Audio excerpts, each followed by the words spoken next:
53 اس سے کیا سمجھ آتی ہے کہ انبیاء کرام علیہم السلام کے درجات ہیں. کیا ہیں؟ درجات ہیں. جو حضور اعلیٰ حضرت رضی اللہ عنہ نے کیا کہا کہ سب اونچوں سے اونچا سمجھیے جسے ہے اس اونچے سے اونچا ہمارا نبی. یہ درجہ سمجھ آئے نا. دل کر رسول فضلنا بعضهم علی بعض. یا یہ رسول ہیں ہم نے ان میں سے بعض کو بعض پر فضیلت دی ہے. اچھا آگے جا کے بالکل سورہ مبارکہ کے اینڈ پر 285 نمبر جو آیت ہے، چونکہ اس سے اٹیچ ہے اس وجہ سے میں آپ کو اس کا بھی ذرا مفہوم ساتھ ہی بتا دوں، کیونکہ قرآن پاک کا حکم ہے لا نفرق بین احد من الرسل، کہ ہم رسولوں میں فرق نہیں کرتے. تو آپ تو کر رہے ہیں، آپ کہہ رہے ہیں کہ رسولوں کے تو درجے ہیں، ادھر سے یہ کہتے ہو لا نفرق بین احد من الرسل. ٹھیک ہے، اب توجہ سے سمجھ لو. ایک ہے درجات، دوسرا ہے اصل نبوت. کیا؟ اصل نبوت میں سارے انبیاء کرام علیہ السلام برابر ہیں. اصل نبوت میں سارے انبیاء کرام علیہ السلام برابر ہیں، لیکن درجات کے اندر فرق ہے. درجات میں فرق ہے. جس طرح کے باقی سارے انبیاء کرام علیہ السلام کو اللہ پاک نے معجزے عطا فرما کر بھیجا، اور میرے اور آپ کے آقا و مولا صلی اللہ علیہ وسلم کو سر کے بالوں سے لے کر پاؤں کے ناخنوں تک اللہ پاک نے معجزہ بنا کر بھیجا. معجزہ بنا کر بھیجا. سمجھ آ گئی بات؟ اچھا ان کو نا بیٹے مسجد میں برآمدے میں بٹھا ہے، ان کو میں ڈیل تو کروں گا، مقصد بتاؤں گا کہ کیا کرنا ہے. اچھا وہ کیا سمجھ آ گئی بات کی؟ اور یہ آیت کریمہ 253 نمبر، اس میں دونوں چیزیں سمجھ آ گئی کہ انبیاء علیہ السلام کے درجات ہیں. ٹھیک ہے، لیکن اصل نبوت میں سب انبیاء کرام علیہ السلام برابر ہیں. ٹھیک ہے، لا نفرق بین احد من الرسل کا مطلب. اور دوسری بات سمجھو، یہ بات بھی سمجھو کہ اللہ پاک نے باقی جتنے بھی انبیاء اور رسول علیہ السلام ہیں سب کو بھیج کر نبی اور رسول بنایا. سب کو میرے اور آپ کے آقا و مولا حضرت محمد مصطفیٰ احمد مجتبیٰ صلی اللہ علیہ وسلم کو نبی اور رسول بنا کر بھیجا. بنا کر بھیجا. یہ بڑی بڑی باتیں ہیں، چھوٹی بات نہیں ہے. سمجھ آئی نا؟ ہاں یہ بس ایسے ہی ہیں، یہ بالقوہ بالفعل کے مسائل اسی طرح ہیں. مقصد ہے کہ یہ عوامی مسائل نہیں ہیں. جمہور کا موقف یہ ہے کہ نبی پاک صلی اللہ علیہ وسلم عالم ارواح میں بھی نبی تھے.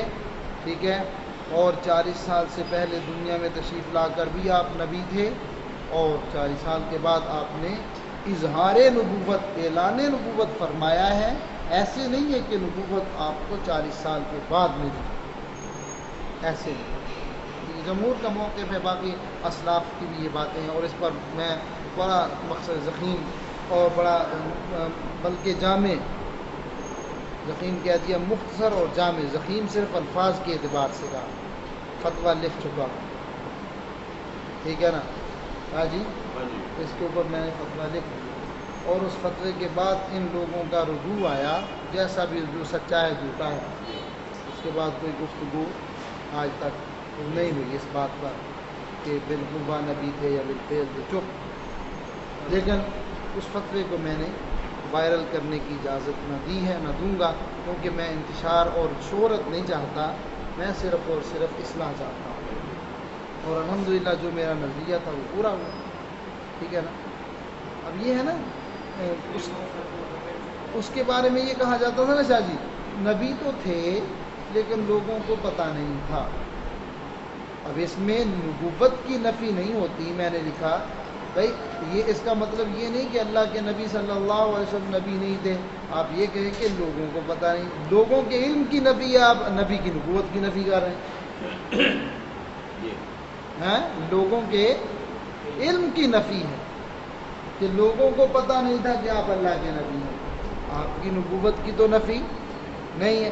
اب ایک بندہ عالم ہے شاہ جی، یہاں پر آ کر بیٹھ جائے، عالم ہے، ٹھیک ہے نا، یا کوئی اپنے آپ کو چھپائے رکھتا ہے، اپنا علم ظاہر نہیں کرتا، ٹھیک ہے نا جی، چھپائے رکھتا ہے، تو ایک وقت آ جاتا ہے 20 سال کے بعد، 30 سال کے بعد، 40 سال کے بعد لوگوں کو پتہ چل جاتا ہے کہ یہ تو بہت بڑا عالم ہے، یہ تو اب وہ عالم نہیں تھا یا لوگوں کو پتہ نہیں تھا؟ اب آپ یہ کہیں گے کہ یہ تو عالم تھا لیکن لوگوں کو پتہ نہیں تھا، ہاں جی، یعنی کہ اس کے علم کی نفی نہیں ہے، لوگوں کے علم کی نفی ہے، وہ تو عالم ہے، وہ تو جب سے عالم بن گیا تو عالم ہے، ہاں جی، لیکن لوگوں کو پتہ چلا، لوگوں کو نہیں بتایا، بلا تمثیل نبی پاک صاحب الاولاق صلی اللہ تعالیٰ علیہ وسلم کو نبی تھے لیکن آپ نے لوگوں کو بتایا نہیں تھا، ٹھیک ہے، کیونکہ دیکھیے آپ نے جب لوگوں کو بتا دیا شاہ جی تو صحابہ کرام علیہ رضوان پھر سوال کر رہے ہیں متا باجا بدلا کر نبوبہ، ترمذی شریف کی حدیث بات، یا رسول اللہ صلی اللہ علیہ وسلم آپ کو نبوت کب ملی، آپ کو نبوت کب ملی؟ تو کیا صحابہ کرام کو نہیں پتہ تھا کہ 40 سال کے بعد آپ نے اعلان کیا ہے؟ تو وہی تو آپ کے پاس 40 سال کے بعد آئی ہے، پھر پوچھ رہے ہیں، تو پھر اللہ کے محبوب صلی اللہ علیہ وسلم نے بھی یہ نہیں فرمایا اے میرے صحابہ تمہیں پتہ ہی تو ہے 40 سال جب میری عمر ہوئی ہے تو میں نے تمہیں بتایا کہ میں نبی ہوں، تو جب مجھے نبوت ملی تو میں نے تمہیں بتا دیا، ایسے تو نہیں فرمایا، حدیث مبارکہ موجود ہے، آپ نے کیا فرمایا، کنت نبیا و آدم بین الروح والجسد، تو میں اس وقت بھی نبی تھا جب آدم علی نبینا علیہ الصلوۃ والسلام کیا تھے، روح اور جسم کے مراحل طے کر رہے، جسم بن چکا تھا، روح ڈالی جا رہی، ٹھیک ہے، تب بھی میں نبی تھا۔ دوسرے مقام پر فرمایا کنت نبیا و آدم بین الماء والطین، ہیں فرمایا کہ نہیں فرمایا؟ آپ نے یہ نہیں فرمایا صحابہ دیکھو میں تمہیں پتہ ہی ہے تمہارے سامنے نبی بنا بلا تمثیل۔ ایک بندہ نا شاہ جی معذرت سے سید بھی بڑے ڈھونڈنے پڑتے ہیں، ریئل سید بھی ڈھونڈنے پڑتے ہیں، ایک بندہ منصور آباد میں رہتا ہے، ایسے بات ہو گئی کہ فلاں سید ہے کہ نہیں ہے، وہ نا مقصد ایک وہ کہتا ہے اللہ جی وہ سید ہے، ایسا وہ لوگ حیران ہو گئے جی کیویں، وہ کہتا ہے سید ہے، بڑا نا پکا منہ کر کے جائے سید ہے، اچھا لوگ اور ذرا متوجہ ہے جی یہ کی مطلب ہے، وہ کہتا جی میں اس چیز کا گواہ میرے سامنے بنیا ہاں جی، وہ کہتا میں اس چیز کا گواہ میرے سامنے بنے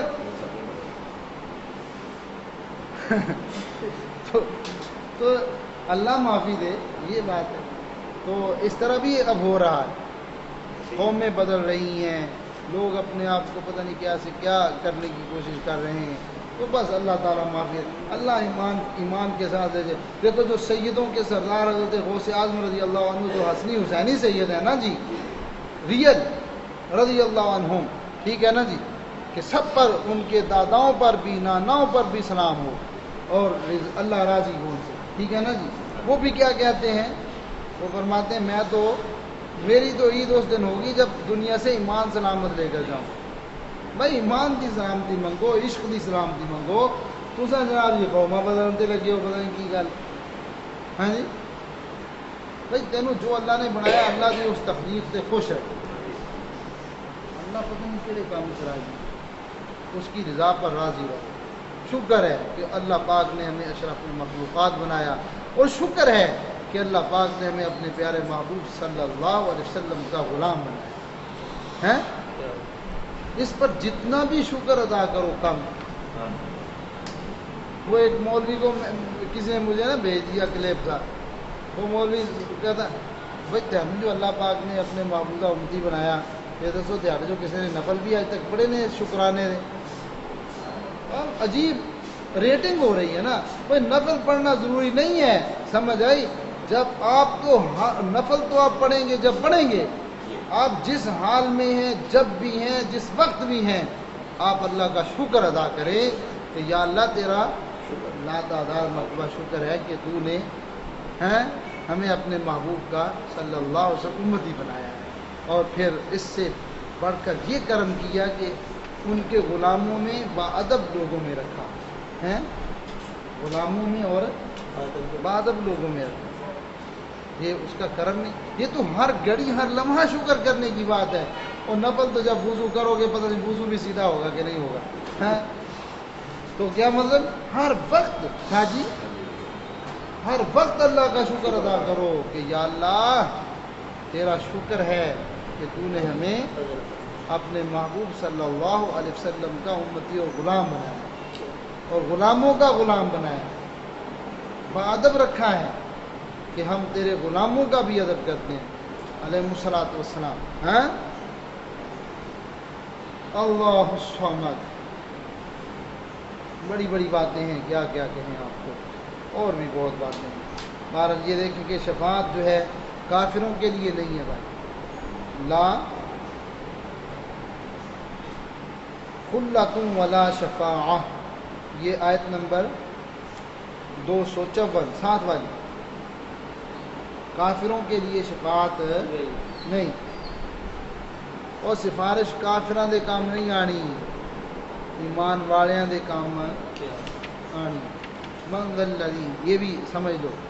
اگلی جو 55 نمبر آیت 255 نمبر آیت ہے سورہ بقرہ تیسرے پارے کی, کیا من ذا الذی یشفع عندہ الا باذنہ, کون ہے وہ جو سفارش کرے اللہ کے ہاں مگر اس کے حکم سے. پتہ کیا چلا کہ کچھ لوگوں کو حکم ہوگا سفارش کا, کچھ لوگوں کے لیے ایمان والے صالحین کو, ایمان والے صالحین کو اذن شفاعت ہوگا. کن کے لیے ہوگا؟ گناہگار ایمان والوں کے لیے, گناہگار ایمان والوں کے. حضور اعلیٰ حضرت رضی اللہ عنہ کیا کہتے ہیں کہ وہ کیا گناہ ادھار لیتی ہے پرہیزگاری واہ واہ. ہاں جی, گناہ, اور بڑی بات کی ہے شاہ جی, گناہ ادھار لیتی ہے پرہیزگاری واہ. کیسی شفاعت ہے کہ پرہیزگار بھی کہتا ہے کاش میرے پاس گناہ ہو اور میں جو ہے اللہ کے محبوب کی شفاعت میں شامل ہو جاؤں. وہ کتنی بڑی بات ہے. اوہ قربان جائیے اعلیٰ حضرت رضی اللہ عنہ کی سوچ اور فکر پر. ہاں جی, گناہ ادھار لیتی ہے پرہیزگاری واہ واہ. کیا بات ہے, کیسا وہ مقصد کے منظر ہوگا کہ پرہیزگار بھی کہیں گے یا اللہ تو ہمارے پلے میں بھی گناہ پڑ جائے ہم بھی محبوب کی شفاعت کے مستحق ہو جائیں. سبحان اللہ. تو یہ بات اس سلسلہ میں یاد رکھیں کہ ایمان والوں کی دعا ایمان والوں کو فائدہ دیتی ہے. ایمان والوں کی دعا ایمان والوں کو فائدہ دیتی ہے. بے ایمانوں کی دعا ایمان والوں کو فائدہ نہیں دیتی. بے ایمانہ دی کیڑی دعا ہے, ٹھیک ہے, اور ایمان والوں کی دعا بے ایمانوں کو فائدہ نہیں دیتی, الٹا ایمان والوں کے ایمان کا کباڑا کر دیتی. یہ قاعدہ کیا سمجھے کہ ایمان والا بے ایمان کے لیے دعا کرے گا تو اس کا اپنا ایمان بھی چاہتا, وہ دا کچھ نہیں بڑھنا, وہ جتے پیا نا جہنم دے جو گڑے دے انہیں پیا ہی رہنا. سمجھ آئی نا. یعنی کہ تخفیف عذاب ہو جانا تھوڑا سا یہ اور بات ہے، جو یعنی کہ ابو لہب کو تھوڑی بہت تخفیف ہوئی 30 عید کے دن، وہ تو عظمت میلاد نبی صلی اللہ علیہ وسلم ہے، باقی یہ کہ وہ بڑا جہنم کے گٹا ٹاپ اندھیروں میں ہی ہے، سمجھ آئی نا؟ مقصد کہ ادھر ہی جانا ہے، ابھی قبر کے عذاب میں ہے، پھر محشر کا عذاب آئے گا، پھر جو ہے جہنم کا عذاب ادھر ہی پڑے گا، سمجھ آئی بات؟ ہاں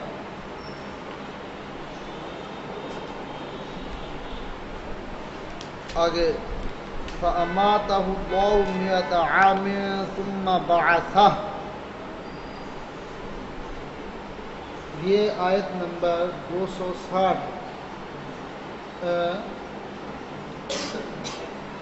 اور نہیں یہ نا جی آیت نمبر 259 ہے، 59 سورہ بقرہ تیسرا پارہ آیت نمبر 259 50 اور 9 فَأَمَاتَهُ اللَّهُ مِئَةَ عَامٍ ثُمَّ بَعَثَهُ،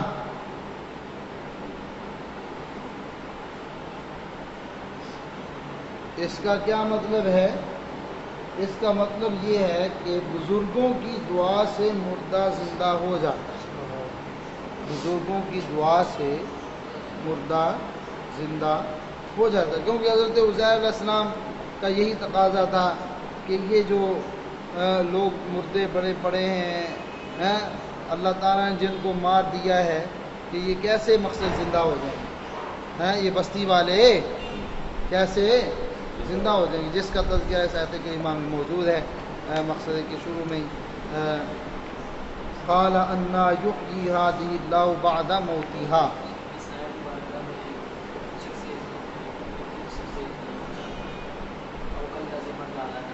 حضرت عزیر علیہ السلام اللہ کے نبی، حضرت عزیر علیہ السلام بنی اسرائیل کے نبی، ٹھیک ہے، ان کا ایک یعنی کہ تقاضا تھا، تو اللہ پاک جل مجدہ نے ان کو بھی 100 سال سلا دیا، فَأَمَاتَهُ اللَّهُ مِئَةَ عَامٍ ثُمَّ بَعَثَهُ، ان کو بھی 100 سال سلا دیا، ان کا گدھا، ان کا کھانا وغیرہ جو بھی تھا، مقصد ہے کہ آپ نے لٹکایا تھا وہ مقصد ہے کہ سامنے پڑا رہا، گدھا جو ہے اس کی کئی ہڈیاں بکھر چکی تھیں، سمجھ آئی نا؟ اللہ پاک نے پہلے آپ کو زندہ کیا، اٹھایا، ٹھیک ہے، پھر آپ کو فرمایا وہ دیکھو تیرا کھانا ہے، کیا فرمایا؟ انظر الی طعامک فانظر الی طعامک وشرابک لم یتسنہ، اے عزیر دیکھو اتنا عرصہ ہو گیا آپ کو لیٹے ہوئے، ادھر کھانا پڑا ہے، دیکھ تیرا کھانا اور پینا وہ ابھی تک بوسیدہ نہیں ہوا، وانظر الی حمارک، لیکن گدھے کو آپ نے آپ کے اٹھانے کے بعد اٹھایا، ہاں جی، آپ کے سامنے، ہاں جی، جس کی ہڈیاں بکھری ہوئی تھیں، مقصد ہے کہ کیا حالت تھی، لیکن یہی دیکھو وہی خدا قادر مطلق نے جنگل میں کھلم کھلا میدان میں اپنے نبی کے جسم اقدس کو 100 سال کیسے محفوظ رکھا، نہ کسی درندے نے نقصان پہنچایا، نہ کسی پرندے نے، نہ کسی چیز نے، آپ کا جسم اقدس بالکل محفوظ رہا۔ تو بتاؤ جو مقصد ہے کہ موسم چینج ہوئے، سارا کچھ ہوا، جو مقصد ہے کہ اپنے نبی علیہ السلام کو اس طرح محفوظ رکھ سکتا ہے جنگل میں سامنے رکھ کر، تو قبر انور میں کیوں محفوظ نہیں رکھے گا؟ قبر انور میں کیوں نہیں محفوظ رکھے گا؟ اور پھر سارے انبیاء کرام علیہ الصلوۃ والسلام، پھر جو سارے نبیوں کے سردار میرے اور آپ کے آقا مولا صلی اللہ علیہ وسلم ہیں، ان کی حیات برزخی کے بارے میں پھر کیا خیال ہوگا؟ کیا بات، ان کے جسم اقدس کا کیسا عظیم عالم ہوگا کہ وہ اسی طرح خوشبوئیں بکھیر رہا ہے، اسی طریقہ سے مقصد ہے کہ فیضان چل رہا ہے، ہاں جی۔ تو گدھے کو آپ کی آنکھوں کے سامنے زندہ کیا، مردہ تھا نا، آپ کی چونکہ ایک دعا بنی، آپ کی تمنا بنی کہ اللہ تعالیٰ کیسے مردوں کو زندہ کرے گا، تو اللہ پاک نے پھر دکھا دیا، یہ دیکھ گدھا تیرا اٹھ رہا ہے، کیسے جناب سارا اکٹھا ہوا، نظام بنا، گدھا مکمل طور پر کھڑا ہو کر سامنے ہی نہلانے لگا۔ تو اسی طرح فرمایا ان اللہ، تو کیا ہے، قال اعلم ان اللہ علی کل شیء قدیر، تو جب مقصد ہے کہ سارا کچھ آپ نے دیکھ لیا نا عزیر علیہ السلام نے، پھر کیا کہا، میں جان گیا سب کچھ میں جانتا ہوں کہ اللہ تعالیٰ سب کچھ کر سکتا ہے، سب کچھ. یہ نہیں تھا کہ آپ کو کوئی ڈاؤٹ تھا، کوئی ایسا معاملہ تھا. آگے حضرت ابراہیم علیہ السلام کا تذکرہ بھی 4 پرندوں والا وہ بھی ہے، وہ آیت نمبر 260 میں ہے. تو اس میں جو اللہ پاک نے فرمایا اے ابراہیم ان کے 4 پرندوں کو لو، ٹھیک ہے نا. کون کون سے پرندے تھے؟ کبوتر، کوا، مور اور مرغ. 2 کاف سے شروع ہوتے ہیں، 2 میم سے. 2 کے نام کاف سے ہیں، 2 کے نام میم سے. سمجھ آ گئی؟ آپ نے جب مقصد ہے کہ لے کر ان کو پہاڑوں پر ایسے رلا ملا کر ڈال دیا ذبح کر کے، تو اللہ پاک نے کیا فرمایا؟ ثم ادعوہن، پھر ان کو بلاؤ. او بھائی پھر ان کو بلاؤ. تو پتہ چلا مردوں کو پکارنا جائز ہے. مردوں کو پکارنا، کہ اللہ اپنے نبی کو حکم دے رہا ہے کہ اے نبی، اے ابراہیم اور جلیل القدر اولو العزم نبی اور رسول، ٹھیک ہے نا، ان کو حکم ارشاد فرما رہا ہے کہ اے ابراہیم خلیل اللہ، پھر ان پرندوں کو بلاؤ جبکہ وہ مردہ ہیں. تو پتہ چلا مردوں کو پکارنے سے شرک نہیں ہوتا. تو جو مردہ ہو اس کو پکار لیا شرک نہیں ہوا. تو جو اپنی قبر انور میں زندہ ہے، جو اپنی قبر انور میں زندہ ہے، کیونکہ اللہ کے جو جتنے بھی ولی ہیں ہاں وہ اپنی قبر انور میں ظاہری زندگی کی طرح زندہ ہے. سمجھ آ گئی نا.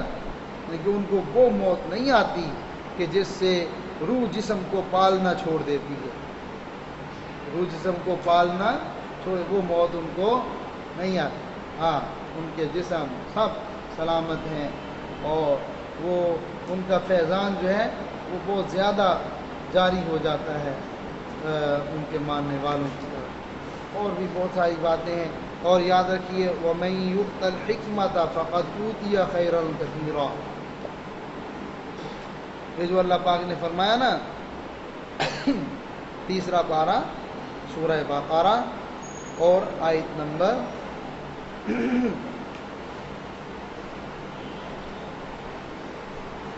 269 کیا فرمایا؟ وَمَن يُؤْتَ الْحِكْمَةَ فَقَدْ أُوتِيَ خَيْرًا كَثِيرًا. خَيْرًا كَثِيرًا، کہ جسے حکمت دی گئی اسے خیر کثیر عطا کیا. اس کا مطلب کیا نکلا؟ کہ علم اللہ تعالیٰ کی بڑی نعمت ہے. علم جو ہے اللہ تعالیٰ کی بڑی نعمت ہے. جسے یہ ملتی ہے اس کو اللہ تعالیٰ کی طرف سے بڑا انعام ملا. اور وَمَا لِلظَّالِمِينَ مِنْ أَنصَارٍ 270 آیت نمبر کا این. ظالموں کا کوئی مددگار نہیں. یہاں پر ظالموں سے مراد کافر ہیں. ظالموں سے مراد کافر ہیں، اور کافروں کا کوئی مددگار نہیں. یہ بات ہے. کیونکہ ظلم، لفظ ظلم جو ہے نا، اس کا اطلاق چھوٹے سے چھوٹے گناہ سے لے کر بڑے سے بڑے گناہ پر ہوتا ہے. چھوٹے سے چھوٹے گناہ سے لے کر بڑے سے بڑے گناہ پر ہوتا ہے. یعنی کہ ظلم کا اطلاق ایسے ایمان والے پر بھی ہو جاتا ہے جو کسی کا حق نہیں دیتا، اس کو ظالم کہہ دیا جاتا ہے. ٹھیک ہے نا جی. اور ظلم کا اطلاق کافر پر بھی ہوتا ہے، بڑا ظالم کافر ہے. ٹھیک ہے نا. ظلم کا اطلاق جو ہے مشرک پر بھی ہو جاتا ہے. سمجھ آئی نا. ان الشرک لظلم عظیم. سورہ لقمان 21ویں پارے میں کیا ہے؟ ان الشرک لظلم عظیم. سمجھ آئے نا. تو یہ جو وَلَوْ أَنَّهُمْ إِذْ ظَلَمُوا أَنفُسَهُمْ جَاءُوكَ فَاسْتَغْفَرُوا اللَّهَ وَاسْتَغْفَرَ لَهُمُ الرَّسُولُ لَوَجَدُوا اللَّهَ تَوَّابًا رَحِيمًا. تو یہ مقصد ہے کہ ایمان والے، اس سے مراد ایمان والے بھی، جو بھی ان کے ظلم کر بیٹھا، کوئی ایمان لا کر اس کا حق نہ ادا کر بیٹھا، یا کوئی منافقت میں پڑ گیا، جس طرح کے کئی لوگ کہتے ہیں یہ آیت تو منافقوں کے بارے میں. بھائی وہاں پر جو بھی توبہ لے کر جاتا ہے نا صدق دل سے، وہ خواہ پہلے منافق تھا یا گناہ گار ایماندار تھا یا مقصد ہے کہ کافر تھا، وہاں پر اس کی صدق دل کی پذیرائی ہو جاتی ہے. ظلم سے مراد چھوٹے سے چھوٹے گناہ سے لے کر بڑے سے بڑا گناہ. سمجھ آئے. لیکن ظالم سے مراد یہاں پر ظالموں کا کوئی مددگار نہیں. کون مراد ہے یہاں پر؟ کافر. کافروں کا کوئی مددگار نہیں، سمجھ آئی نا؟ باقی ایمان والوں کا مددگار اللہ بھی ہے، اللہ کے بندے بھی ہیں۔ وَتَعَاوَنُوا عَلَى الْبِرِّ وَالتَّقْوَىٰ وَلَا تَعَاوَنُوا عَلَى الْإِثْمِ وَالْعُدْوَانِ وَاتَّقُوا اللَّهَ۔ سمجھے نا؟ اے ایمان والو، ایک دوسرے کے ساتھ نیکی اور تقوی کے کاموں میں مدد کرو، سمجھ آئی؟ اور ظلم اور گناہ کے کاموں میں ایک دوسرے کا ساتھ نہ دو۔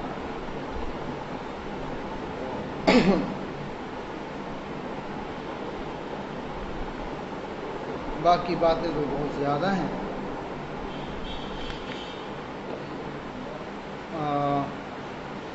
یہ جو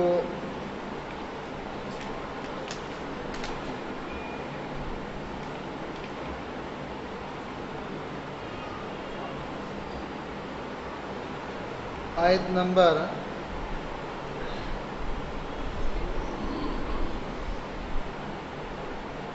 سود کے متعلق بھی مقصد کے بیان ہوا ہے۔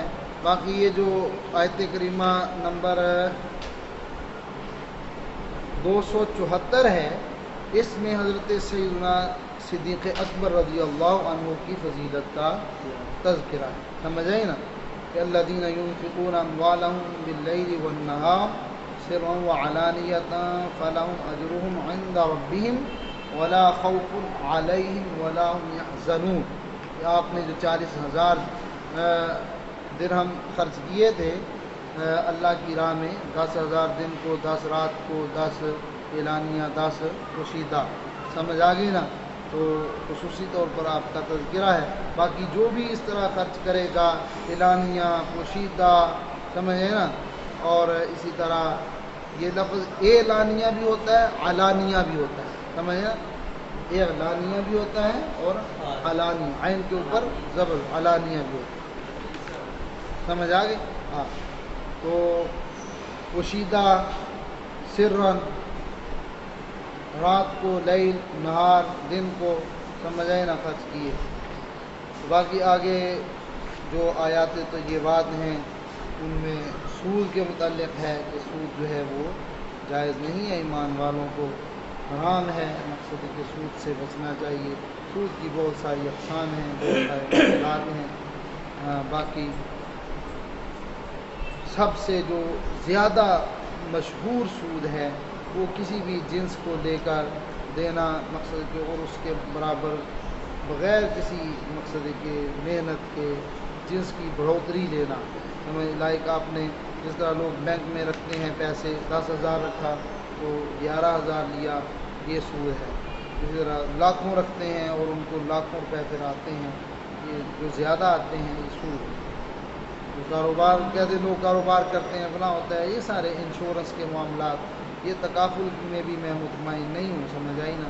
تکافل بھی تقریباً انشورنس کی بہن ہے اور ملتا جلتا ہے، بے شک اس کے اوپر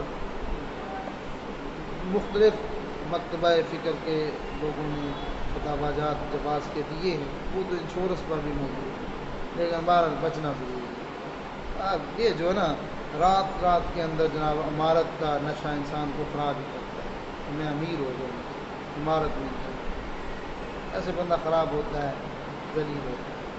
محنت کریں، محنت سے جو پیسہ بڑھے وہ اچھا بھی لگتا ہے اور دل بھی مطمئن رہتا ہے۔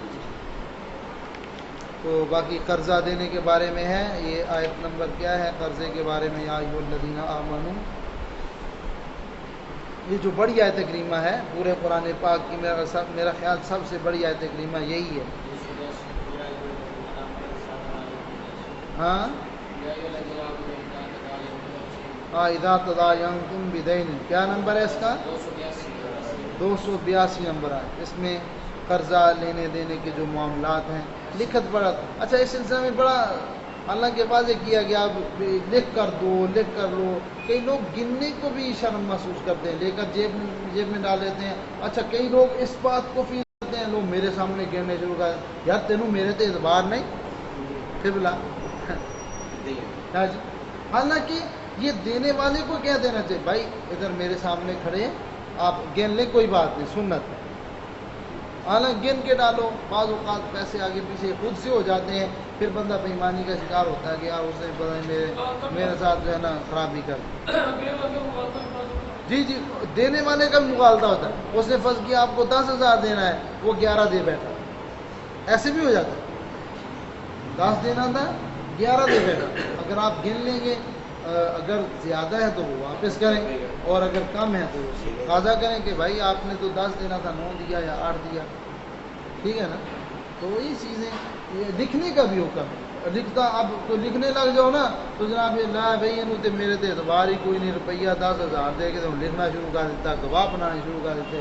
حالانکہ شریعت مطہرہ نے واضح طور پر فرمایا کہ 2 بندے گواہ بناؤ جس سے تم مقصد ہے کہ ایگری ہو، اگر 2 بندے نہیں ملتے تو 1 مرد اور 2 عورتیں، 1 مرد اور 2 عورتیں، اسی آیت کریمہ میں۔ ہاں جی، تو یہ ساری باتیں ہیں، مقصد ہے کہ ان تمام چیزوں کو بہرحال دیکھنا چاہیے، سارے معاملات کو۔ دیکھیے زندگی وہی اچھی ہے جو شریعت مطہرہ کے مطابق ہے، باقی ہر کسی کا دل یہ کرتا ہے، یعنی عمومی طور پر کہتا ہوں، ہر کسی سے کامن عمومی طور پر اکثر کہ وہ امیر ہو جائے، پیسے اس کے پاس آئیں، اچھی گاڑی ہو، اچھا گھر ہو، اچھا اس کا سلوک ہو، اچھا معاملہ ہو، لیکن قناعت اچھی چیز ہے۔ جہاں اللہ پاک نے جتنی آمدنی رکھی اسی میں گزارا کرنا اچھا ہے۔ کئی لوگ ہیں جہاں اڑا دیتے ہیں 10 دنوں میں، پھر مانگنا شروع کر دیتے ہیں، مانگنے جو اپنی آمدن ہے 10 دنوں میں اڑا کر نا بے فکری سے، پھر جناب کبھی کتنے کھڑے نے کبھی کتنے کھڑے، اچھا وہ نہ دے تو پھر انہوں گانا بھی کٹ دیں، اچھا وہ دے دے تو پھر وہ منگے تو پھر بھی انہوں گانا لے لے جناب پیسے یہ کون لے رہے کی لے رہے ہیں، یہ تو اتنا کر رہے جی میری جان لے لیں، سمجھ آئی نا۔ بس اللہ تعالیٰ معافی دے، ہر کسی کا اپنا اپنا قصہ ہے شاہ جی، اپنا اپنا قصہ ہے۔ ایک بندہ ایک دن میرے پاس آیا نا ایسے، علامہ صاحب آئی صاحب میں آج دہاڑے کو نا 50,000 روپے لے کے جانا، وہ بڑا غیرت مند مولوی، میں بڑا غیرت مند، کدی نہیں بات کیتا، تو میں بھی جو نا کٹ کے میرے کو ہے سا 34-35,000 روپے نا میں کٹ کے کھا دیتا ہوں کہ چلو اللہ تعالیٰ نے مجھے زیادہ ہے منگل میں کہ میں کوئی نہیں آنا، باقی تسی وسعت پاؤ گے تو دے دینا، ٹھیک ہے نا۔ لو جی 6-7 مہینے ہو گئے اج تک فون بھی نہیں کیتا کہ میں تین کدوں دوا، ہاں سن لو نا جا جی، اور مقصد بات کرنے کا یہ ہے۔ اچھا دوسرا پھر آ گیا آج تو تقریباً 1.5 مہینہ پہلے اور جی مینوں نہ میرا معاملہ کچھ ہو، میں پلاٹ لیا سے فلاں سے ایسے اتنا ہو گیا، میرے کو بھی ضرورت یہ نہیں کہ میرے کو بہتے پیسے، ضرورت اتنے پیسے ہوتے ہیں جو گھر مساں چل رہا، ٹھیک ہے نا۔ وہ مقصد ہے کہ کچھ پیسے میں جی 15 دنوں کے اندر دے دیں، یہ دوسرا بندہ، حالانکہ لیکچرر بھی ایک جگہ تے میں نام نہیں لیا، ٹھیک ٹھاک اور کدی نہیں منگے، اور لو جی میں ہوں دے بیٹھا، میں کیا مقصد ہے کہ چلو کوئی گل نہیں واپس کر دو، لو جناب 1.5 مہینہ ہو گیا اج تک ہلے تک واپس نہیں کیتے، تے مقصد ہے کہ کدی کوئی گل سنا دینا کہ بلا ہوں اگر لکھن لگ جاؤ نا، لکھن لگ جاؤ تو مقصد پھر کہتے ہیں لو جی مقصد ہے کہ یہ دیکھیے جی لکھ رہا ہے، یہ کہ گواہ بنا رہا ہے، حالانکہ شریعت فرما رہی گواہ بھی بناؤ اور لکھو بھی، اگر تمہیں نہیں لکھنا آتا تو لکھنے والا بندہ بلا لو، اور بندے کو بھی پوری نصیحتیں کی ہیں کہ لکھنے میں بے ایمانی نہیں کرنی، دھوکہ نہیں کرنا، مقصد سستی نہیں کرنی، سارے معاملات۔ تو مقصد اگر ہم شریعت مطالعہ کے مطابق چلیں تو یہ ہمارا ہر حالت میں نفع ہے، ہر حالت میں ہر حال میں ہم اچھے رہیں گے، نہ دیتے ہوئے دھوکہ نہ لیتے ہوئے دھوکہ، مقصد ہے کہ سارے معاملات۔ باقی ایک اور مسئلہ قبلہ میرے پاس آ گیا، وہ یہ آ گیا کہ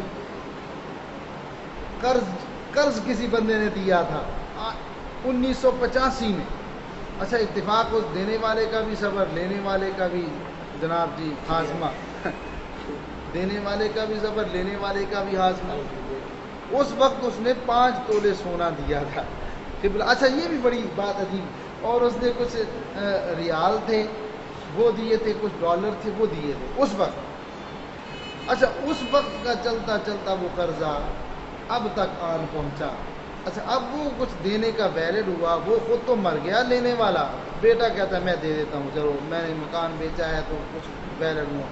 لیکن اب وہ کہتے ہیں کہ ہم نے وہ 5 تولے سونا نہیں لینا، نہیں جی ہم نے وہ $100 نہیں لینا، ٹھیک ہے نا. ہم نے مقصد یہ نہیں کرنا، ہم نے تو جناب مقصد ہے کہ اس حساب سے جو پیسے ہیں وہ لینے جو اس وقت حساب. ہاں اچھا اب اس سلسلہ میں مسئلہ سن لیں بھائی. دیکھیے اگر تو آپ نے اس میں تھوڑا یہ کیا گیا، تھے اس کے پاس ریالی اور کچھ مسقط کا سکہ تھا، وہ کیا ہوتا ہے ہاں دینار ہے میرا خیال. اچھا دینار تھے، کچھ ڈالر تھے.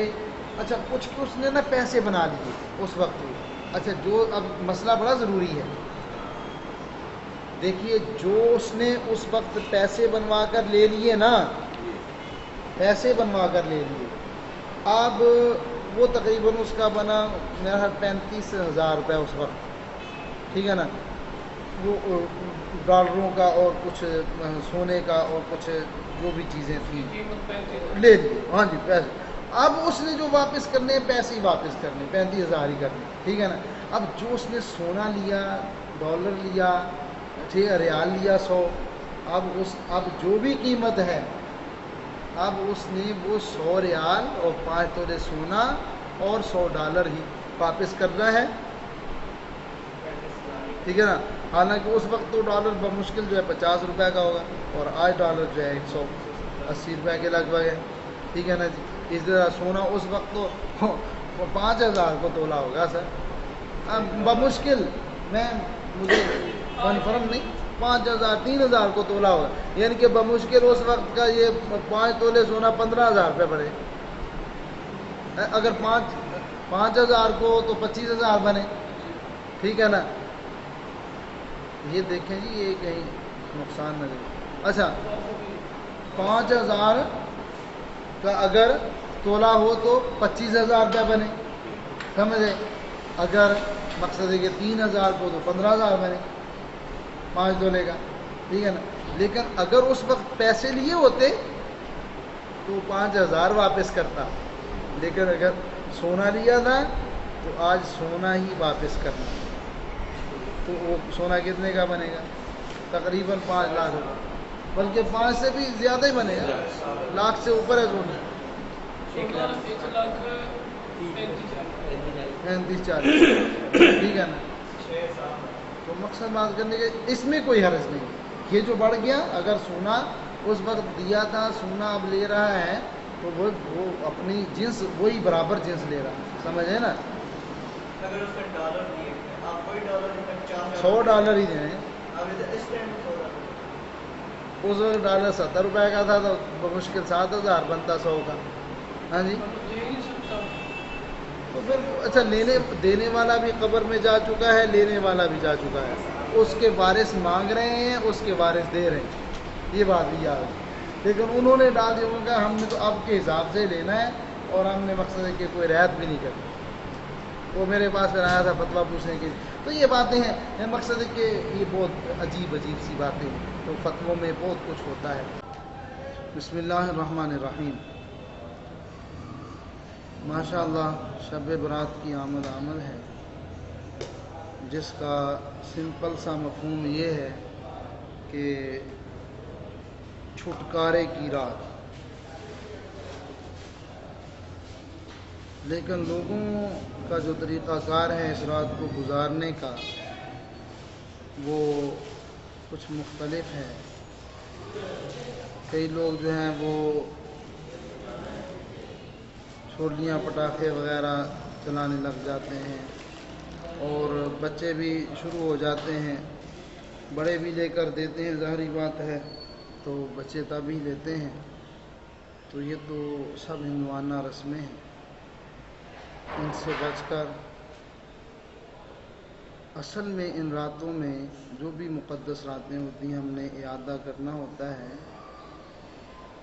کہ ہم صدق دل سے اپنی بقیہ زندگی نبی پاک صلی اللہ علیہ وسلم کی غلامی میں گزاریں گے، اور گزشتہ زندگی میں جو ہم سے لغزشیں ہو گئیں، غفلتیں ہو گئیں، سستیاں ہو گئیں، جو ہم سے جانے میں یا انجانے میں گناہ ہو گئے، ان کی ہم معذرت کریں، معافی مانگیں، اللہ کی بارگاہ میں روئیں، گر گرائیں، آنسو بہائیں۔ ویسے تو ایمان والوں کے لیے تو ہر رات ہی شب قدر ہے، ہر رات ہی شب برات ہے کہ ایمان والا 5 وقت کی نماز کی پابندی کرے، اور پھر جب نوافل کی ادائیگی میں آئے گا تو اس کو جو لذت، چاشنی اور جو سرور نصیب ہوگا وہ الفاظ کے بیان میں نہیں آ سکتا، الفاظ وسعت نہیں رکھتے۔ لہٰذا اہل اسلام کو چاہیے کہ جس طرح میرے اور آپ کے آقا مولا صلی اللہ تعالیٰ علیہ وسلم نے، کہ جتنے بھی سامعین ہیں سب آپ سے مراد ہیں، تو آپ صلی اللہ علیہ وسلم نے جس طرح اس رات کو گزارا ہے قیام کر کے، امت کی بخشش مانگ کر کے، جس طرح کی صحیح احادیث سے یہ بات ثابت ہے، بخاری شریف، مسلم شریف اور بھی متعدد احادیث کی کتب جن سے یہ روایتیں ملتی ہیں۔ تو نبی پاک صلی اللہ تعالیٰ علیہ وسلم تو حالانکہ ہر لحاظ سے بخشے ہوئے ہیں، مطلب کیا ہے کہ آپ معصوم ہیں، آپ کے ذمہ تو کوئی گناہ ہے ہی نہیں، لیکن پھر بھی آپ قیام فرما رہے ہیں، ساری ساری رات کھڑے ہوتے ہیں، ساری ساری رات قیام کرتے ہیں، جبکہ یہ باتیں تو ہم جیسے گناہ گاروں کو ضروری ہیں، اور یہ تو نبی پاک صلی اللہ علیہ وسلم کا کرم بالائے کرم ہے کہ ساری رات کھڑے ہوتے ہیں، لیکن اللہ پاک جل مجدہ الکریم آپ سے خوش ہو کر فرماتا ہے یا ایھا المزمل قم اللیل الا قلیلا نصفہ او انقص منہ او زد علیہ ورتل القرآن ترتیلا، کہ اے محبوب، اے کالی کملی اوڑھنے والے محبوب، رات کا قیام کم کر لو، آدھا کر لو یا اس سے بھی کم کر لو۔ اور زد علیہ کی تفسیر کے اندر مفسرین کرام نے فرمایا ہے کہ اس کا مطلب یہ ہے کہ اپنا آرام بڑھا لو اور قیام آدھی رات سے بھی کم کر لو۔ تو مقصد یہی ہے کہ ہم کوشش کریں، اصل تو ہے کہ حقوق العباد کی پابندی، کسی کا لیا ہے تو اس کو واپس کریں، کسی کو زبان سے سکھائیں، اس سے معافی مانگیں، اور کسی کو کسی طرح بھی کوئی تکلیف پہنچائی ہے تو اس سے معافی کے طلبگار ہوں، باقاعدہ طور پر کسی کا لیا ہے تو دے کر معذرت کریں۔ مقصد ہے کہ یہ نہیں کہ اللہ کی بارگاہ میں روتے رہیں کہ یا اللہ مجھے معاف کر دے، میں فلاں دے پیسے کھا لے، نہیں، فلاں سے جا کر معافی مانگنا ہے، فلاں کو ہے اللہ مجھے معاف کر دے، اس سے جا کر معافی مانگنا اور اس کا معاف کر دینا اصل رضا الہی کا باعث یہ ہے۔